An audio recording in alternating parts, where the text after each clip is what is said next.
Welcome to the TechnoFroog Podcast. I'm Don. I'm Tom. And we're glad to have you with us. We are broadcasting from sunny Southwest Florida right now.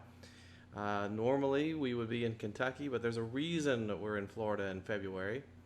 And we're glad to be here.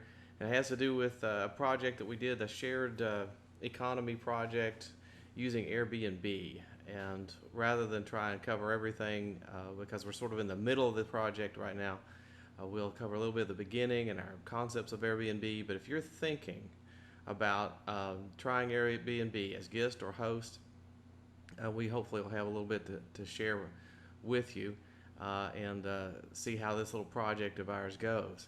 If you're not familiar with Airbnb, first of all, you must not listen to news media, but Airbnb is essentially where a person has a spare bedroom, a spare couch, a spare apartment or house, and they rent it out using the Airbnb app to guests who give all their credit card information and such to Airbnb, so there's no money transaction required between the two parties. And frankly, it goes pretty smoothly most of the time. Airbnb takes a pretty hefty cut. They take about 12% from the guest and 3% from the host typically, which adds up to the traditional travel agent cut of 15%. I think that's really can't last that long in this age, but right now they're the king of the hill and they can call the shots, and they're getting that money. So if you're traveling, Airbnb is something you ought to consider. Of course, we'd heard about it for a long time before we ever tried it out as guests. It was about a year ago when we tried it out as a guest. Tom, what did you think about Airbnb? I mean, had you considered us using it? Had any preconceived notions before we tried it? No, not really before you mentioned it. I never really heard of it until you mentioned it. But, and I was definitely quite nervous when we first did it, being in somebody's house, renting a room. But it was really smooth and had no real complaints or problems with it. Right, our first experience with it was last year to escape the cold in Kentucky, and frankly, Canada and New England. You can have that back. Quit sending it our way. We're not used to that. At least we didn't used to be. So to escape that, we headed south like we often do for a little while in the winter. But the budget was a consideration, and when we looked at hotels and motels in Florida, they were terribly expensive, and we wanted to catch a cruise out of Miami. So we looked at Airbnb, and we wanted to explore Savannah a little bit along the way, spend a couple of days there. So we did the reservations. Everything went smoothly. As a first-time guest, I was terrified. And part of it was that when we left, there was a terrible snowstorm that hit south of us, Tennessee, South Carolina, places like that, and it was so bad. Trees had fallen into the interstate. It was pretty rough, and we kept getting later and later on our estimated arrival time, and I was concerned for the host, and I kept. Every time we would stop texting her and letting her know the new ETA is this or that. I think we finally got there about 10:30 or 10:45. And of course, she was cool with it. She didn't mind. She understood.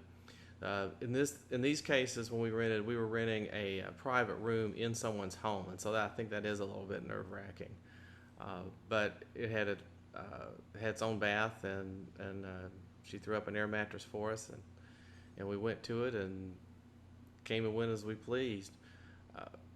In her case, what I think was happening was that she had a spare bedroom, and she rented that, and if she could rent the second bedroom, that was her master bedroom, and she would just bunk up with her son downstairs. So she was flexible about that. And when we were there, there was a couple of ladies staying in the other bedroom, so she had a house full, and she went out of her way to fix a little continental breakfast for us, and it was a great house. So our first experience, we were overwhelmed, and all this was for $40 a night.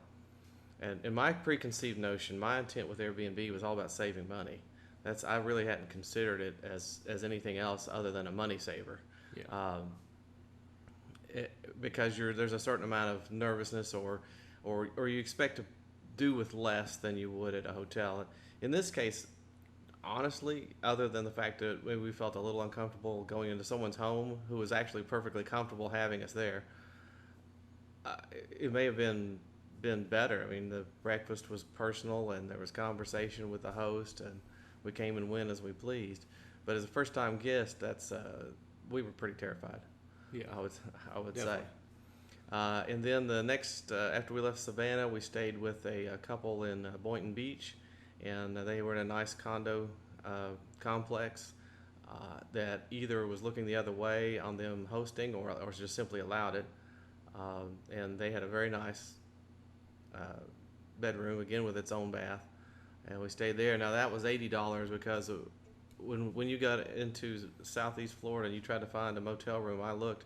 The cheapest Motel 6 that you could find was still $150 a night. So there was none to be had in most cases. In most areas, everything was full. So it worked out pretty well for us. They allowed a single night stay, and what I found later, and as we got into the other side that single night guest can be kind of tough sometimes. The cost of the cleanup and everything and the turnaround doesn't always make it worth it. And a lot of hosts don't accept single night guests, but I was glad that they did. They invited us to watch a movie with them when we got there, and we had popcorn and a movie. It was just like we were staying with friends. So that worked out really well. Did you have any other experiences at the second host that were different or striking or surprised you?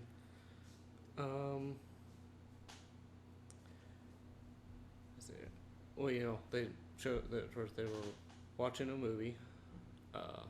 That was definitely surprising. And the movie was that Captain Phillips thing, yeah. Captain Phillips. And they while they didn't fetch any breakfast, they fetched some popcorn and some drinks. Right. And the next morning, they left for church and just left the place to us. Yeah, they just left. I was like, well, that's a lot of trust. Yeah. So they definitely were trusting people that they wouldn't do anything. Of course, if you did, they would give you a bad review, and no one would take you. Right. Well, that's a good point. That's sort of the whole trick to Airbnb is that each side gets to review the other. Yeah.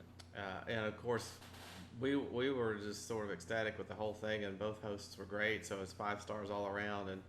And again, as a host, I tend to either give 5 stars, or if there was an issue, I just tend to not leave the review. And that's been one issue with Airbnb over time is they were.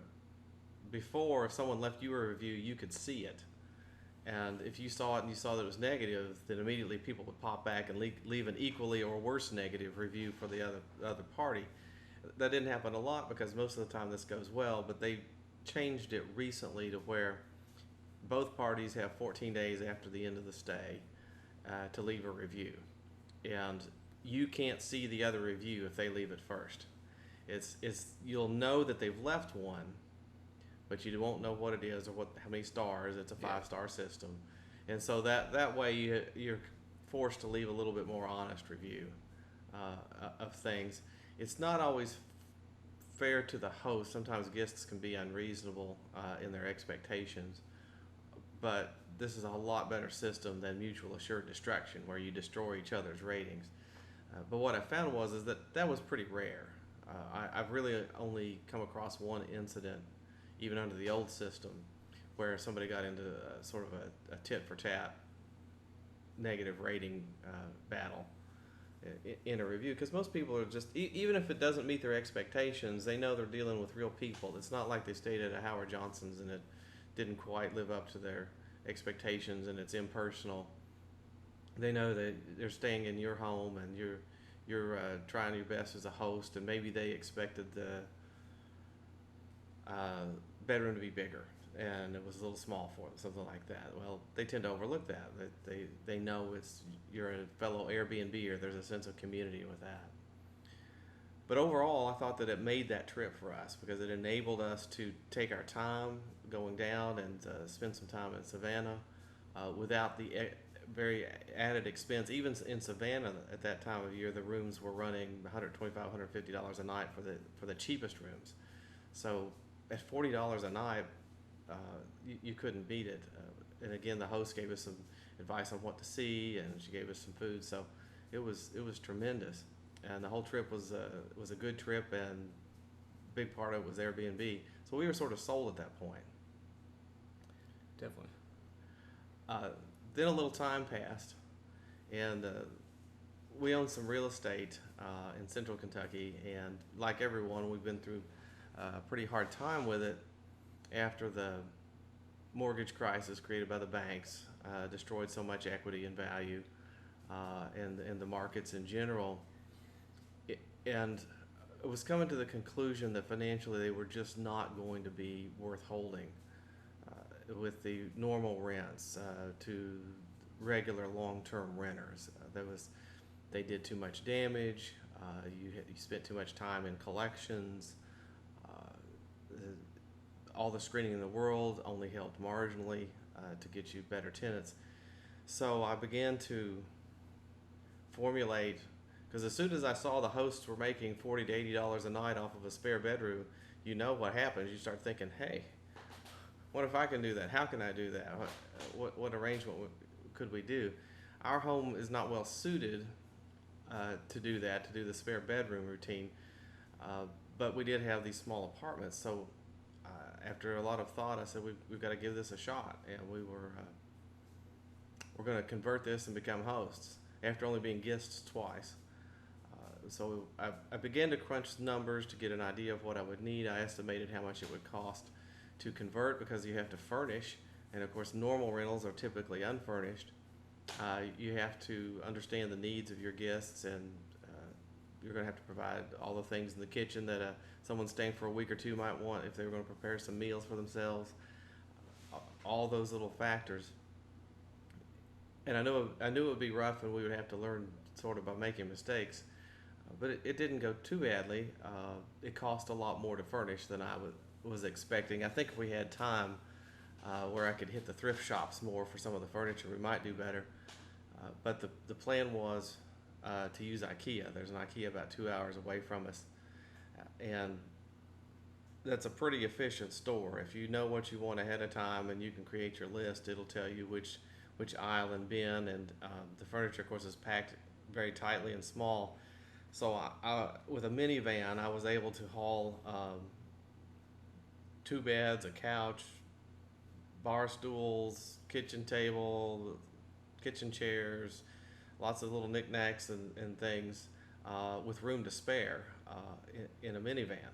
So that's one thing that IKEA can do for you, is if you need an instant up when you're doing an Airbnb, that's probably the way to go. If you have some time, can work the thrift shops and the used furniture, you might be able to do a little bit better. I'm not a decorator. I need a little help there as far as wall hangings and what kind of things should go in the bathroom on the wall. I'm a guy. I'm impaired. What can I say? So I took our daughter and sat her down, and because she helps manage these properties, and explained it to her, and I didn't know how she was going to react, but she was like, "Oh, that's great. We're going to do Airbnb. We're going to be dealing with different types of guests, and it sounds exciting." So that was important support. So did you think I was nuts, or were you intrigued, or what did you think when we started talking about doing a conversion? I generally thought it was a pretty good investment idea because he had so many problems with tenants, at least in the town that we had. So I didn't think there was a whole lot of risk there. Uh, my only concern was maybe like how many rentals how many you're gonna get compared to just normal renting. How much tourism can there be in a small town, Litchfield, Kentucky? Uh, and it definitely surprised me. Like only a few weeks after you set up, you got one. Uh, The response was pretty instant. As soon as we were up, we started getting bookings, and it was very interesting, quite a surprise. And I lowered our expectations. I just said, look, at the start, I don't know if anybody would go for it. There'll be no reviews, no ratings, no prior information. We'll just be on Airbnb with our listing. Creating a listing isn't terribly difficult. You do want to create a gift guide that tells them the Wi-Fi password and all the little things they should know about the place, and maybe recommend a couple places to eat or sites to see. But the big question was, could Airbnb work in a small town that's frankly just sort of an average do nothing town? It's in central Kentucky, so not far from Lexington, and there's a fair amount of tourism in Lexington proper, and there were a number of people doing Airbnb there. But in our community, there's one traditional bed and breakfast, and they list on Airbnb, but nobody was doing what we were doing, which was, and again, as a guest, I was price focused, so that was my approach here. Was this wasn't going to be a lot of bells and whistles. I wasn't going to fix you breakfast. I wasn't going to do a lot of extras. I was going to provide you a really nice place to stay with two separate bedrooms. So if you're traveling, that means if you got a family or two families traveling or something, you can get a little bit of privacy without getting a second motel room.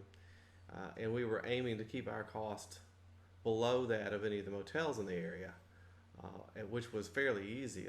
Motels were, even the Motel 6 type things, the Holiday Inn Express, were $90 a night, which I found to be horribly expensive. Maybe I'm a cheapskate, but we priced closer to 60. We do take advantage of the weekend pricing with Airbnb and ask for more on the weekends. But the response was immediate, and what I had done was a spreadsheet of all the economic factors that would be different between a traditional rental and an Airbnb rental to come up with what I called a magic number. In other words, how many nights rental do you need per month with Airbnb to be the equivalent of a traditional rental? And the more I dug into that, the more surprised I was at realizing cost savings. I was concerned, of course, because the utilities would be in my name, so there'd be some cost there.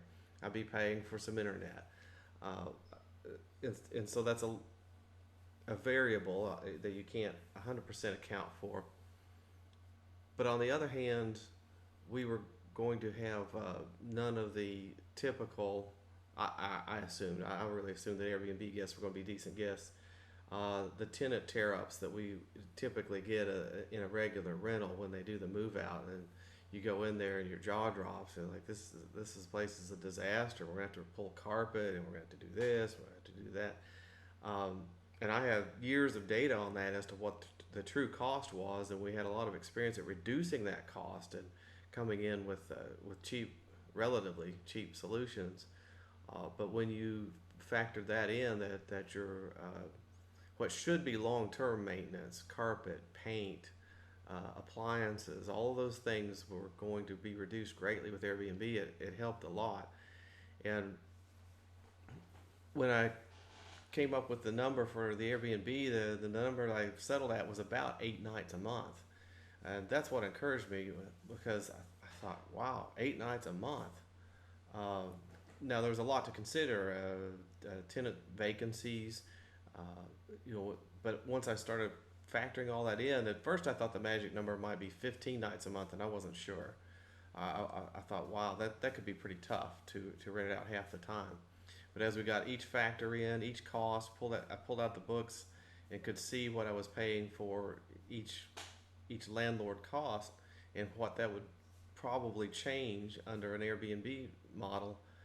When we got down to 8 nights, now that didn't include the cost of the conversion. I didn't factor that in. That was going to be a long-term capital investment. But 8 nights, I thought surely we'd do that. So the first month was a partial month in this last summer for the first unit, and it hit the magic number. I think it got 8 or 9 nights in 2 weeks. What we found very quickly was that lots of people like to come for long weekends, and that they didn't mind going a few miles out of Lexington, and where you have to go through Lexington off the interstate. That was the other concern, was that we're not close to the interstate. But they would do it.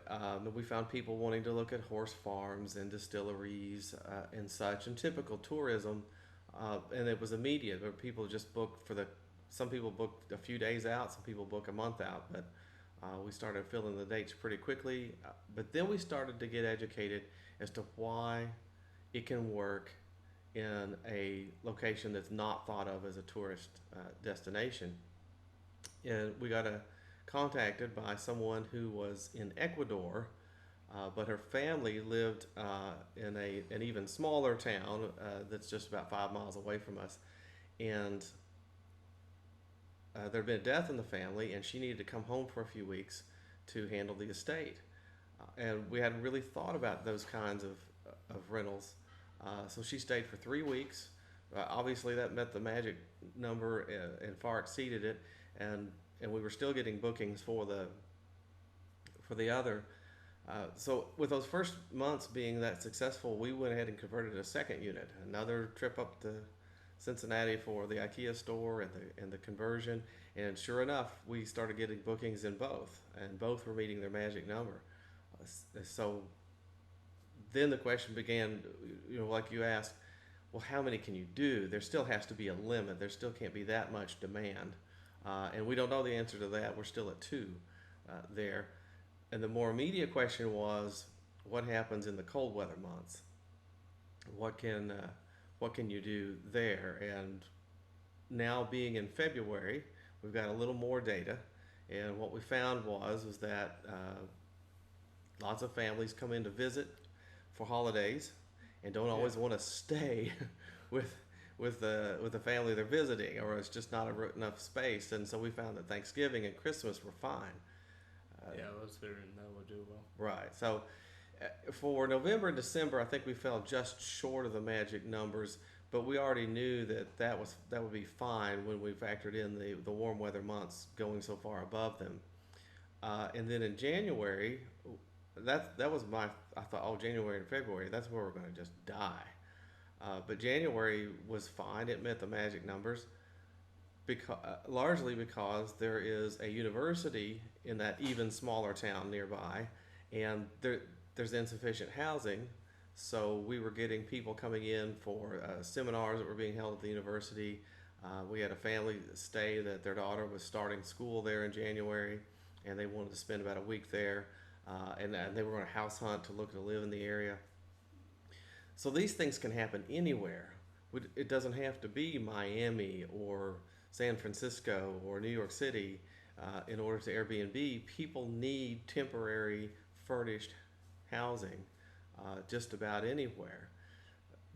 Now we're in February, and I'll have to say that the numbers in February haven't been very good.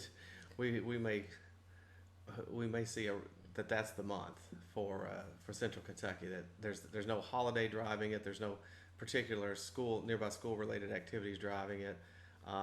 We were even getting inquiries for people wanting to go to classes at UK in Lexington, looking for temporary housing, like for a semester and such. So all of that can work into it. But now we're in February.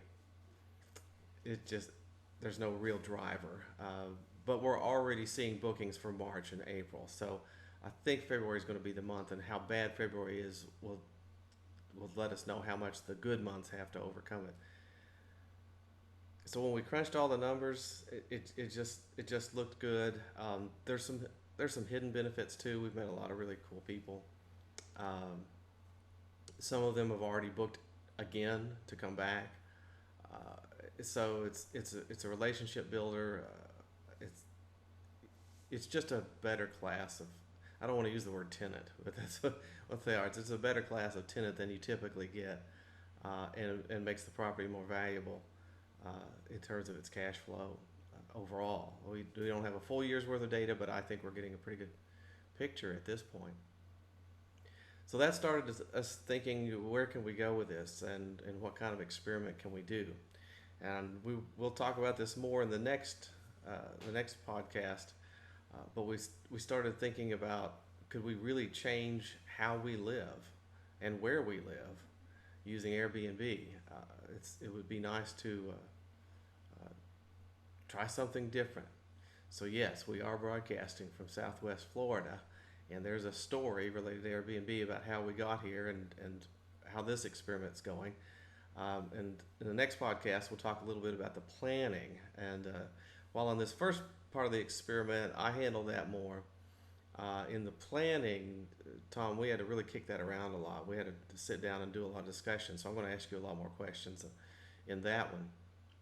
But I think that covers everything. Was there anything that you think I missed that ought to be explained to somebody about that initial conversion to being a host?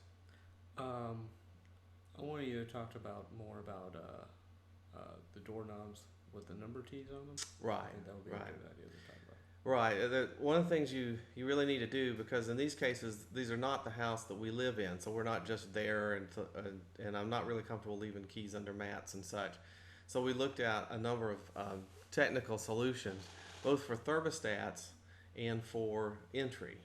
And the door entry, there are other than key under the mat, there are two basic approaches. There's using a Bluetooth system. The pioneer in that area was called Lockatron. I think Quickset's also got a Bluetooth system now, where essentially you can give a digital key, to a guest to where they can open it with their smartphone and get in that way. It sounded great, and we're still going to experiment with that, but we haven't done it yet. A couple of reasons. One is it's very expensive, and two, I'm not 100% convinced that everybody's got a smartphone and wants to use that way. Who's traveling on Airbnb?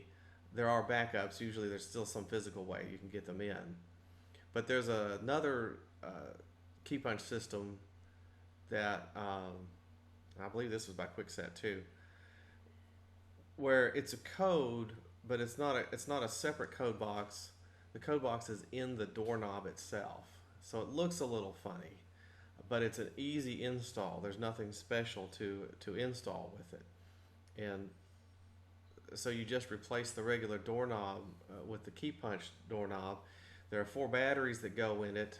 They say that with typical daily use, the batteries will last about 6 months. We're thinking with Airbnb, since there are times when no one's there, it may last 12 months, but we'll be cautious. But it gives you a warning light when it's getting low.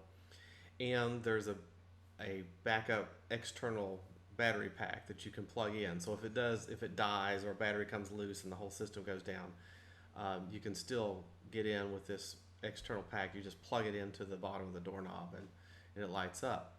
It's a pretty simple system. There's a master code that you set, and then you can set individual codes, and you give those to the guests.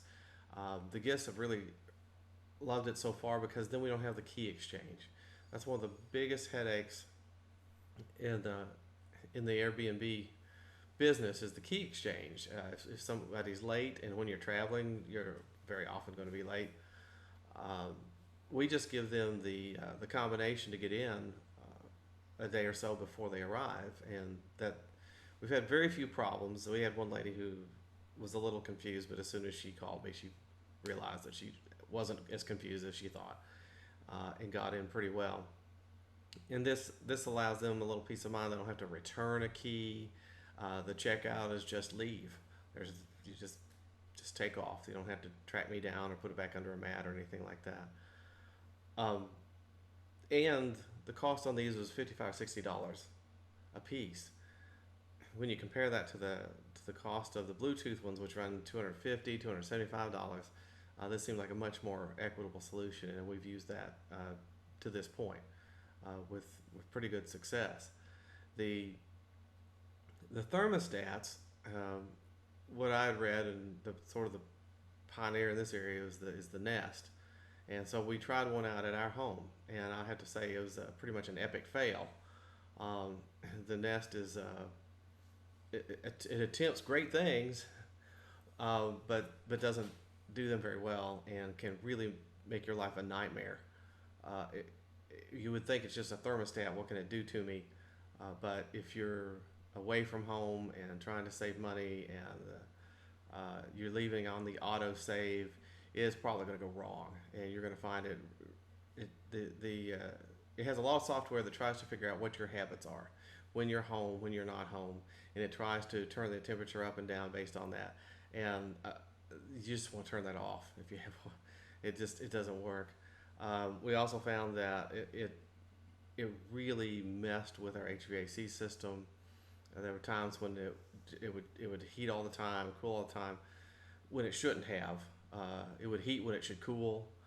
But there are a couple of major problems with the Nest, and I'm hoping they'll fix these someday, because if you're going to do much Airbnb, you really need it. The first problem is that it can't hold a temperature very well, and they tell you that up front, that it has a 3-degree range, I believe is what they tell you. Well, that means 3 degrees on either side.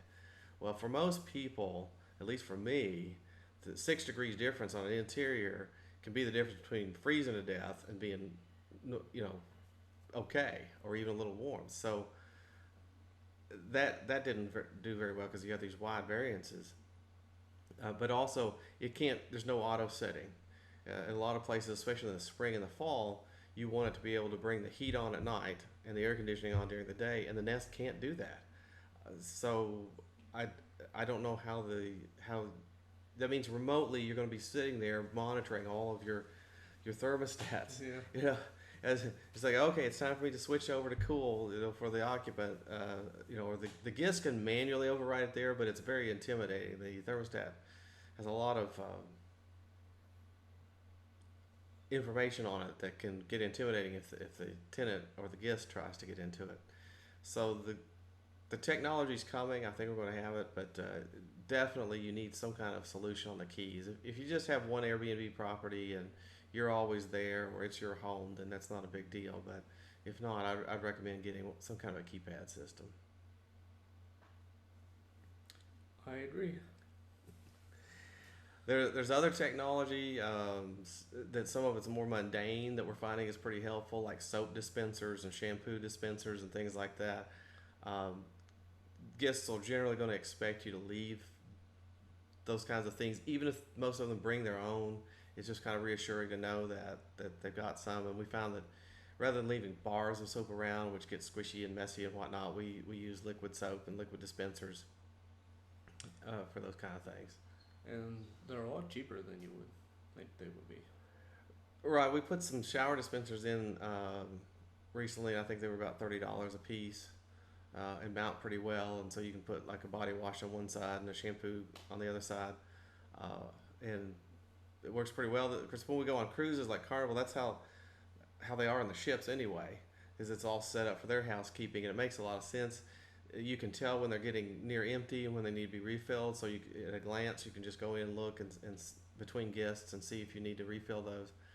So there are little tricks like that, and over time I want to learn a whole lot more of them and share the ones I come up with, because the economy of scale and efficiency is going to be one of the keys to your success. If you're having to fix every little thing every little time a guest checks in or out, it's going to drive you crazy. But for the most part, the guests can solve some problems on their own, and they won't bother you, but they shouldn't have to. Everything should be right there for them. All right, well, we'll cut it off there. We hope that you got some good information about this. We're going to go further with this and tell you how we've ended up here in Florida in February. But the thing we need for you to do is to share, Like, favorite, and subscribe, bookmark, do all that good stuff. The stuff you hear at the end of every podcast or every video. We need a little bit of help to spread that word. So we'd appreciate it if you do. And this is the TechnoFroog Podcast. All right, signing